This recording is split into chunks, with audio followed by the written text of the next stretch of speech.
Hello guys, it's Tiles here, and today we're recording a video. Let's get off real quick.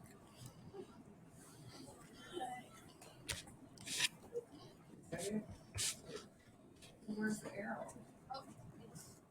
There's the arrow. As long as I can cook it on there. Hello, blue guy. You look awfully. Is that it?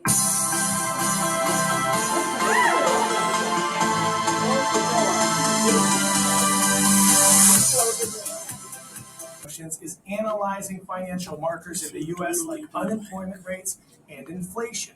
Inflation, which is an increase in the general price of goods and services, has been high for quite some time in America.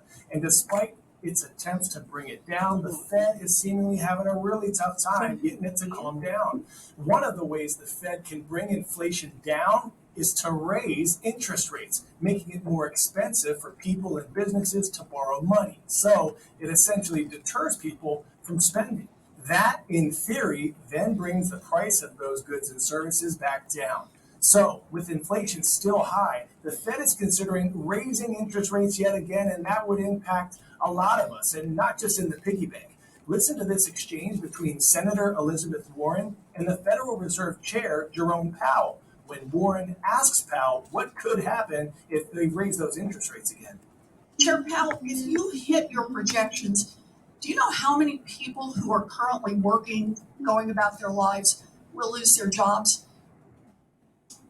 I don't have that number in front of me. I will say it's not just a an math intended consequence. Well, but it is, and it's in your report, and that would be about 2 million people who would lose their jobs. If you could speak directly to the 2 million hardworking people who have decent jobs today, who you're planning to get fired over the next year, what would you say to them? I would explain to people more broadly that inflation is extremely high and it's hurting the working people of this country badly. All right, more now from our chief business correspondent, Christine Romans, who does a great job of explaining how interest rates impact spending and borrowing in everyday households. This means something for every American here, whether you're talking about your job or you're talking about all these ways that higher interest rates are going to affect you. And I want to just look at the mortgage market, for example. 30-year fixed-rate mortgages are indirectly tied to these Federal Reserve rate hikes. And you've already seen mortgage rates rising here. You're paying about $700 more a month in interest on a typical mortgage today, a new mortgage today, than you would have if you got that mortgage last year. On credit card interest rates, those are at record highs here, 19% for a typical credit card interest rate. This bears repeating, you guys. If you are putting money on a card and not paying it off, you will spend a long time and a lot of money to get out from underneath that debt. So that's a really important part here too. And now in savings rates, you're seeing a little bit money. Eventually, you might get a little bit more by having your money in a certificate of deposit or in a savings account. That has lagged, I'm going to say, sadly.